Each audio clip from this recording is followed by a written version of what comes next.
3월은 새로움이란 단어가 참 어울리는 달입니다. 시기적으로 많은 성도들이 새로운 상황을 맞이하고 있다는 것도 현실적으로 보고 있습니다.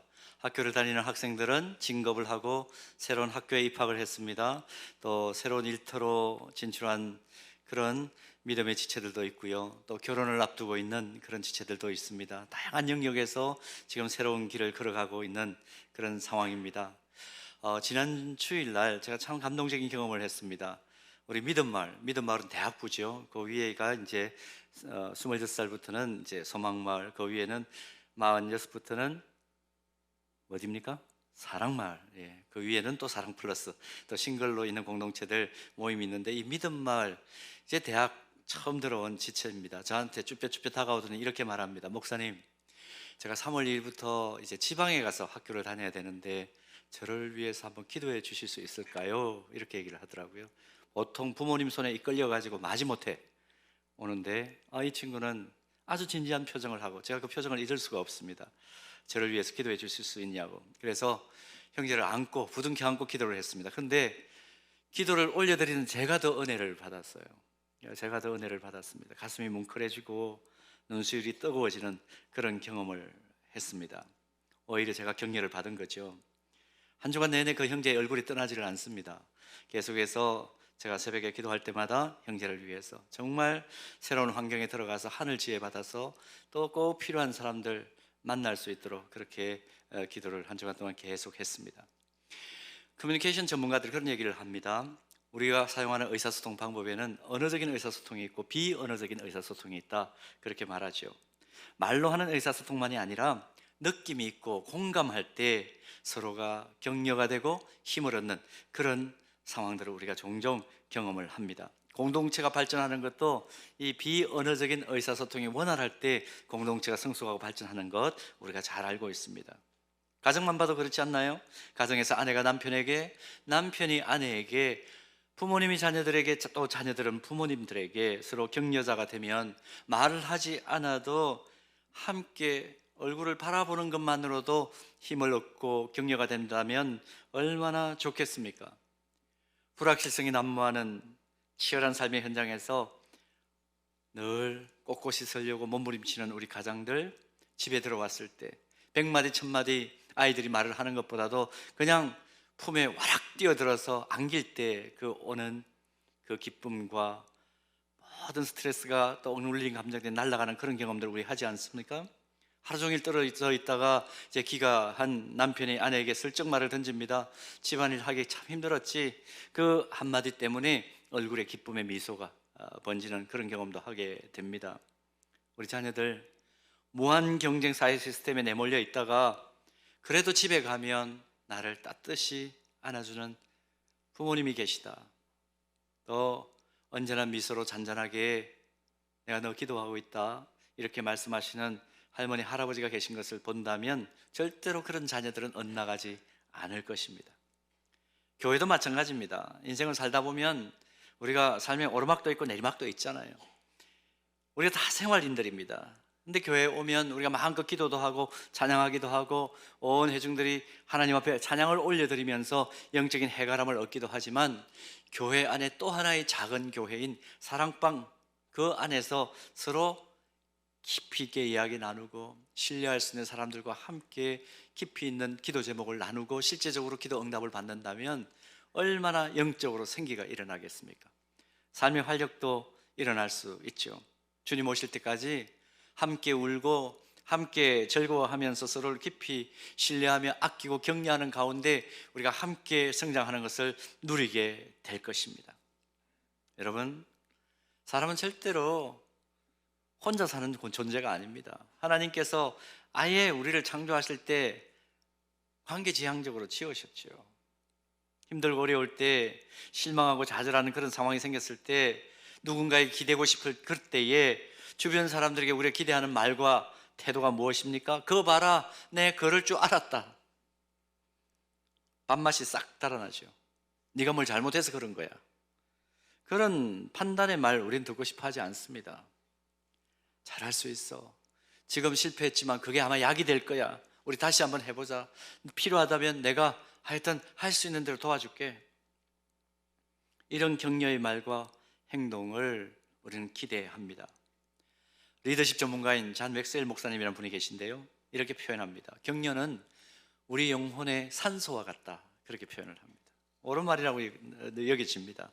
어느 목사님은 이 말을 이렇게 해석을 하더라고요. 우리 내면에는 불꽃이 있는데 이 불꽃이 계속해서 타오르게 만들어주는 것이 바로 격려라는 산소다. 옳은 말씀이죠. 이 세상에 격려가 필요 없는 사람이 있을까요? 아마 한 사람도 없을 겁니다. 모든 사람이 따뜻한 격려가 필요한 사람이고, 우리 역시, 오늘 예배하는 우리 역시도 마찬가지입니다. 그런데 오늘 본문을 보면 예수님의 사도로서 가장 위대한 복음적인 사역을 감당했던 강철 멘탈을 가지고 있을 것과 같은 사도 바울도 격려가 무지무지하게 필요했던 모양입니다. 여러분 본문 15절 한번 보십시오. 아시아에 있는 모든 사람이 나를 버린 이 일을 내가 아나니 그 중에는 부겔로와 허모게네도 있느니라, 이렇게 쓰고 있습니다. 본문에 기록된 아시아라는 지역은 이 편지의 수신자인 디모데가 거주한 소아시아 서쪽 끝에 있던 로마 제국의 한 도입니다. 한 도. 당시 이 아시아라는 이 도의 수도는 어디였냐면 에베소라는 곳입니다. 익숙하죠? 사도행전 20장 31절 말씀 보면 바울이 3차 전도 여행 중에 3년 동안 눈물을 흘리면서 각 사람을 훈계하면서 교회를 섬겼던 지역이 이 에베소라는 지역입니다. 그러니까 바울은 에베소 지역에 있는 사람들을 많이 알고 있는 것이죠. 근데 오늘 본문은 어떻게 기록하고 있느냐 하면 아시아에 있는 모든 사람이 자신을 버렸다. 이 말의 의미는 아시아에서 있다가 로마로, 지금 이 디모데 전서는 지금 바울이 로마에서 쓰는 거거든요. 그러니까 로마로 이주를 해서 와서 살던 아시아도 출신 사람들이 바울이 감옥에 갇혀 있는 동안에 그 누구도 자기를 변호해 주거나 도움을 주지 않았다, 그런 의미입니다. 그래서 바울은 본문 15절에서 그 서운함을 이렇게 표현합니다. 모든 사람이 자신을 버렸다. 참 적극적인 표현이죠. 모든 사람이 자신을 버렸다. 그럼 때때로 우리도 이런 감정을 느낄 때가 있죠. 기대하지 않으면 실망하지 않는데, 저 사람이면 내가 믿을 수 있어. 아까 사도행전 20장 31절에 바울이 에베소 교회에서 어떻게 사역을 했다고 그랬습니까? 눈물로 각 사람을 훈계했다 그랬잖아요. 한 영혼 한 영혼을 부둥켜 안고 그렇게 사역을 했는데, 그래서 그분들에게 뭔가 기대를 했는데 그런 사람들이 자기에게 실망감을 안겨주었다. 서운한 감정이 이루 말할 수 없었겠죠. 그리고 바울은 자신을 실망시켰던 그 아시아 출신 사람들 가운데 딱 이름 두 사람을 거명을 합니다. 부겔로와 허모게네, 정확하게 거명을 합니다. 무슨 일인지는 몰라도 이 두 사람은 바울을 등지는 일에 아주 주동적인 역할을 했던 그런 인물로 여겨집니다. 그리고 또 디모데후서 4장 10절 말씀 보면 데마와 그리스게 디도라는 인물도 언급을 하는데요. 보십시오. 데마는 이 세상을 사랑하여 나를 버리고 데살로니가로 갔고, 버리고라는 단어를 썼습니다. 그리스게는 갈라디아로 했지만 그 사이에는 이런 의미가 있겠죠. 그리스게 역시 나를 버리고 갈라디아로 갔고, 디도 역시 나를 버리고 달마디아로 갔고, 그 말입니다. 디모데후서는 지금으로부터 약 2000여 년 전에 기록된 하나님의 말씀인데, 2000여 년의 역사가 흐르는 동안에 이 성경을 펼쳐 읽는 우리는 또 성경을 얼마나 많이 읽습니까?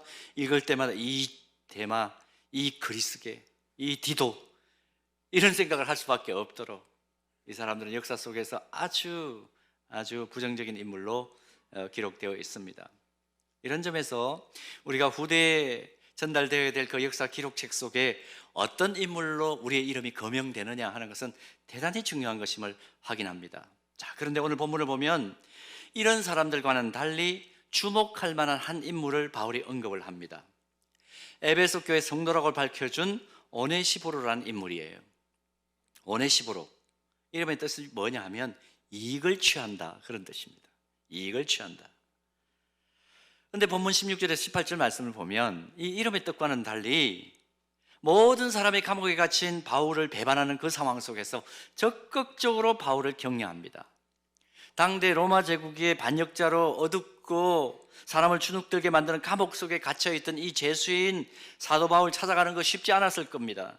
근데 그거 개의치 않고 계속해서 바울을 찾아가서 바울의 마음속에 있는 복음과 영원 사랑의 불꽃과 하나님을 향한 그 헌신을 사그라들지 않도록 영혼의 산소를 계속해서 불어넣어주는 격려 사역을 이 오네시보로가 계속 했다는 겁니다. 성경은 침묵하고 있지만 조금 상상력을 동원해 보면 이 오네시보로는 바울을 이렇게 격려했을 것 같아요. 사도 바울, 당신이 지금 하고 있는 일, 이거 선한 일입니다. 그래서 하나님께서 언제나 당신과 함께 하실 겁니다. 그러므로 지금 당신이 하는 일 중단하지 말고 계속하십시오. 반드시 승리합니다. 바울, 당신이 있는 이곳에 주님의 도우심이 함께 하신 것을 꼭 기억하십시오. 지금 조금 어렵지만 염려하지 마세요. 중요한 것은 꺾이지 않는 마음입니다. 소망을 꺾지 마세요. 반드시 전능하신 하나님께서 당신에게 승리를 주실 겁니다. 이게 오늘 본문의 전체적인 내용입니다. 3월 첫 주간을 보내면서 이 모양 저 모양 새로운 상황과 환경에 들어가고 또 새로운 계획을 가지고 기도 부탁한 성도들이 꽤 많이 있습니다. 또 병원의 수술을 앞두고 새로운 몸으로 온전케 되기 위하여 지금 기도를 부탁한 분들도 많이 계세요. 그래서 이런 영적인 가족들을 마음에 품으면서 기도하는 가운데 어떻게 하면 우리 영적 가족들을 격려할 수 있을까? 새로운 상황 속에 들어가 있는 이 영적인 가족들을 격려할 수 있을까? 계속 묵상하는 시간을 가졌습니다. 그 가운데 오늘 이 본문을 통해서 함께 나누고 싶은 그런 교훈이 있다는 것을 발견했습니다. 첫 번째 교훈은 뭐냐 하면 격려는 사람을 살린다는 겁니다. 격려는 사람을 살립니다. 좀 더 적극적으로 표현하면 죽어가는 사람을 새롭게 하고 생기를 불어넣어서 소생시키는 것이 격려예요. 본문 16절에 기록된 격려했다는 말은 헬라어로 아납시코라는 단어입니다. 근데 이 단어는 숨 쉴 여유를 준다, 우리가 숨통을 열어준다, 그런 표현을 쓰죠. 숨통을 열어준다, 원기를 소생시킨다, 유쾌하게 한다, 기운을 나게 한다, 기운을 북돋워 준다, 그런 의미를 지닌 동사입니다. 근데 영어 성경들을 보면 우리 지금 보고 있는 성경에 한글로 격려라고 번역해 놓은 이 아납시코라는 단어를 뭘로 다 번역을 했느냐 하면 리프레시라는 단어로 번역을 했습니다. 리프레시라는 의미가 뭔지 우리가 알고 있죠. 메시지 성경은 이 부분을 그래서 나는 그의 집에서 기운을 얻은 적이 한두 번이 아닙니다, 이렇게 번역을 했습니다. 리프레시 되었다는 겁니다. 지금 감옥에 있는 사도 바울, 겉으로 보이는 모습은 인간적으로는 완전히 바닥을 기는 모습입니다. 완전히 추락했죠. 그런데 전혀 희망이 보이지 않는 이 암울한 감옥 속에서 바울이 십자가의 복음을 향한 지치지 않는 열정을 불태우고 소망을 가지고 또 서신서를 기록하고 영혼을 살리고 영적 지도자들을 세우고 교회를 섬기는 일을 계속 지치지 않고 계속할 수 있었던 것은 하나님의 함께 하심 분명히 있었지만 그 속에 하나님의 입을 대신하고 하나님의 손을 대신하고 하나님의 발을 대신했던 오네시보로의 격려가 있었기 때문이로구나 하는 그 사실을 오늘 우리가 본문을 통해서 깨닫습니다. 어느 목사님께서 제가 만났더니 그런 얘기를 해요. 대단한 설교자로 알려진 목사님입니다. 근데 이분이 그런 얘기를 저한테 합니다. 이 목사님, 나는 목소리도 좋지 않고 사투리도 심하고, 그분이 좀 억양을 보면 진짜 사투리예요. 근데 그분의 설교를 매주 듣는 분들이 지금 수백만입니다. 사투리도 심하고 말도 빠르고 논리적이거나 깊이 있는 설교도 아니라서 자기가 볼 때 자기는 설교자로서는 낙제점이다, 그렇게 얘기를 해요. 그분이 경북 사람이거든요. 근데 설교할 때마다 힘이 나고 설교 준비가 자기는 늘 즐겁대요. 굉장히 아이러니죠. 제가 이유를 묻지 않을 수가 없어서 이유가 뭐냐고 물었더니 이 자기 설교를 듣는 성도들이 자기가 설교할 때마다 얼마나 아멘으로 화답을 잘해주는지,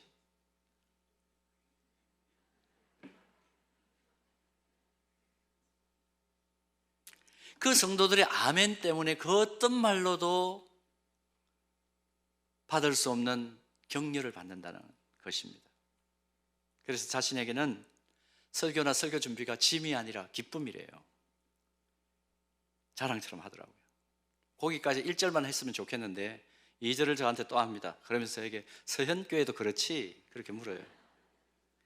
제가 뭐라고 대답했겠습니까? 근데 그분은 그렇게까지 얘기하더라고요. 심지어 어느 성도는 자기를 향해서 이렇게 기도한다고 그러더래요. 목사님이 설교하러 강단에 올라갈 때 제가 목사님과 함께 서는 심정으로 저는 기도합니다. 그러니까 설교 준비가 짐도 아니고 설교하는 것이 어려운 것도 아니다, 그 얘기죠. 저한테 물었습니다. 서현교회도 그렇지? 제가 뭐라고 그랬겠습니까? 즉각 제가 그랬습니다. 당연히 그렇죠. 제가 거짓말한 거 아니죠? 권사로 취임을 하고 수요 저녁 예배 시간에 처음으로 대표 기도를 하신 권사님이 저한테 이런 고백하신 적이 있습니다. 처음 이제 대표 기도를 하려고 이 강대상을 올라오는데 수요 예배 때 다리에 쥐가 나더래요. 그래서 겨우겨우 강대상에 서서 이제 두렵고 떨림으로 기도를 이제 시작을 하는데 기도의 첫 문장을 딱 이렇게 기도를 올려드리는데 어느 분인지는 기억을 못 하겠대요. 근데 어느 분이 아멘 이렇게 화답을 하더래요. 근데 그 아멘이라는 화답 소리를 듣는 그 순간에 갑자기 마음이 편해지더래요. 그러면서 끝까지 떨리지 않고 기도를 할 수 있었다 간증을 합니다. 아멘이 무슨 뜻입니까? 기도하는 대로 이루어질 줄 믿습니다. 그런 고백 아닙니까? 이 아멘이라는 누가 하셨는지는 모르지만 처음 대표 기도를 인도하는 그분에게는 그 아멘이 두렵고 떨림으로 기도하고 있는 권사님의 영혼을 격려한 것이죠. 그리고 계속해서 기도할 수 있는 사람으로 세워준 것입니다. 한국 사회를 떠들썩하게 만들었던 신창원이라는 인물을 아세요? 부산교도소를 탈출하고 탈옥해가지고 907일 동안 잡히지 않고 돌아다니면서 범죄 신기록을 세운 사람. 이 사람을 예수 믿게 한 엄상익이라는 변호사분이 계십니다. 신창원 907일의 고백 이런 책을 쓰셨는데요. 그 책을 보면 이런 얘기가 나와요. 아마 신창원의 입장을 대변해서 그대로 쓴 것 같아요. 나를 잡으려고 군대까지 동원하고 엄청난 돈을 쓰는데 나 같은 놈이 태어나지 않는 방법이 있다.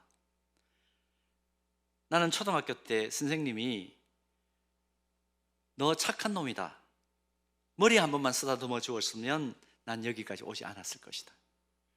5학년 때 선생님이 야, 이 새끼야, 돈도 안 가져왔는데 뭐하러 학교 와, 빨리 꺼져라. 그 소리침을 듣고 그때부터 내 마음속에는 악마가 자라기 시작했다. 그렇게 썼습니다. 이 말이 그의 범죄를 정당화시킬 수는 없지요. 그러나 그때 만약 선생님이 따뜻한 격려와 위로의 말로 대신했다면 그의 길은 어떻게 됐을까? 그 인생은 어떻게 됐을까? 우리가 충분히 상상할 수 있죠. 위대한 인물들이 한결같이 공통적으로 고백하는 것 있지 않습니까? 자신이 자라오는 과정에서 어떤 스승으로부터 아니면 어떤 부모님으로부터 어떤 또 친구로부터 동료들로부터 그들이 해주었던 격려 한마디가 오늘 나 자신을 여기에 있게 만들었습니다. 그 고백을 우리는 무수히 듣고 보죠. 격려는 한 사람의 가치를 인정하고 그 사람 속에 감추어진 가능성과 잠재력들이 현실의 능력이 되도록 하는 놀라운 힘이 있습니다. 오늘 오네시보로가 바울을 격려하고 기운을 북돋아준 이 본문의 기록을 통해서 격려의 말 한마디, 행동 하나가 한 사람의 인생을 달라지게 만들 수 있다는 놀라운 교훈을 받게 됩니다. 사랑하는 여러분, 당신은 소중한 사람이에요. 그것을 느끼게 하는 격려의 전문가가 되시기를 축복합니다. 간절히 소원하기는 이제는 이 격려가 우리 가정에서뿐만 아니라 우리 영적 공동체인 이 교회 안에서도 문화가 되기를 바랍니다. 제가 듣기에 좀 격려하지 않고 판단하고 비판하는 분들이 있다면, 그런 성도들이 있다 제 귀에 들리면 제가 앞으로 부를 겁니다. 우리 교회 요 옆에 가면 장독대 있는데 아시죠? 제가 불러서 어떻게 할지는 제가 더 가르쳐 드리지 않겠습니다. 오시면 압니다. 한 사람을 살리는 격려에 인색하지 않는 저와 여러분 되기를 소원하고 축복합니다. 자, 그런가 하면 두 번째 우리가 얻을 수 있는 교훈은 뭐냐 하면, 우리가 격려하는 사람이 되죠. 그러면 격려를 받는 사람도 생기를 얻고 소생하게 되지만, 격려하는 사람이 되는 순간 그때에 우리가 더 큰 복을 받게 된다는 것을 오늘 말씀을 통해서 교훈받을 수 있습니다. 우리가 격려를 하면 격려의 대상도 리프레시 됩니다. 그러나 정작 격려하는 사람이 더 격려를 받게 돼요. 본문 16절 전반부 말씀 한번 볼까요? 오네시보로가 감옥에 갇힌 바울을 찾아가서 격려하고 활기를 찾게 해준 것에 대해서 사도 바울이 이제 격려를 받은 후에 복을 빌어주는 내용입니다. 오네시보로를 축복하는 내용입니다. 원하건대 주께서 오네시보로의 집에 긍휼을 베푸시옵소서. 또 본문 18절도 볼까요? 원하건대 주께서 그로 하여금 그 날에 주의 긍휼을 입게 하여 주옵소서. 이 말씀이 무슨 말씀인가요? 오네시보로를 향해 지금 바울이 축복을 하는데 그 내용이 참 흥미로운 것은 뭐냐 하면, 본문 16절 앞부분을 보면 바울이 단순히 오네시보로만을 축복하지 않습니다. 격려해 주었던 오네시보로만을 축복하지 않고 오네시보로의 어디까지? 집에까지 긍휼을 베풀어 달라고 복을 빌고 있습니다. 오네시보로 한 사람 때문에 그의 온 집안이, 아니 가문이 복을 받게 되는 놀라운 역사가 일어나게 되는 것이죠. 또 본문 18절도 보면 격려할 사람 오네시보로가 복을 받는데 이 땅에서만 복을 받는 것이 아니고 그 날 하나님께서 선악간에 심판하실 마지막 날 하나님의 심판대 앞에서도 은혜를 입는 복을 달라고 간절히 복을 빌어줍니다. 땅의 복은 물론이고 하늘의 신령한 복, 영생의 복도 함께 누리는 은총을 입게 하옵소서. 전인격적이고 전방위적이고 전시간적인 축복을 하고 있습니다. 아마 오네시보로는 아무 대가를 바라지 않고 사도 바울을 격려했을 것이에요. 상황이 되면, 형편이 되면 때를 따라서 그냥 했을 겁니다. 그러나 바울은 그런 오네시보로를 향해서 그의 온 집이 하나님의 은혜를 입도록, 이 세상과 영원한 시간 속에서까지 하나님의 긍휼과 자비를 체험하는 복이 있도록 축복을 해 줍니다. 여러분, 여기서 아주 중요한 영적인 원리를 한 가지 더 발견하시면 좋겠는데요, 우리가 하나님 나라와 복음을 위해서, 또 연약한 이들을 위해서, 또 우리의 섬김이 필요한 이들을 위해서 우리가 하나님의 입으로 혹은 하나님의 손으로, 하나님의 발이 되어서 하나님을 향해 그들을 섬기고 그들을 생기나게 하고 힘을 북돋아 주면 우리는 작은 것을 드렸지만 반드시 하나님은 상상할 수 없는 더 큰 것으로 우리에게 리워드 해주신다, 보상해 주신다 하는 영적인 원리를 오늘 발견할 수 있습니다. 오늘 누군가를 위로하고 격려하며 섬길 때 위로부터 임하는 압도적인 은혜와 복을 경험하는 저와 여러분 되기를 소원합니다. 왜 하나님께서 우리를 이렇게 못 살겠다고 아우성치는 세상 속에 하나님의 사랑을 경험하는 자녀로 부르셨을까? 하나님의 격려 메시지는 지금도 계속되고 있는데 그런 격려 메시지를 받을 수 있는 그런 독특한 정체성을 가진 사람으로, 그리스도인으로 우리를 부르셨을까?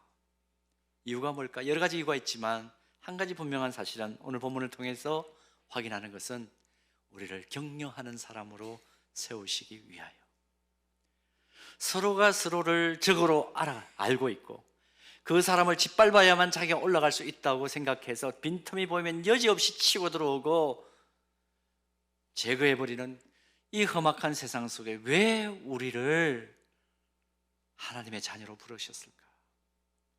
격려의 사람으로 우리를 세우시기 위하여다. 분명합니다.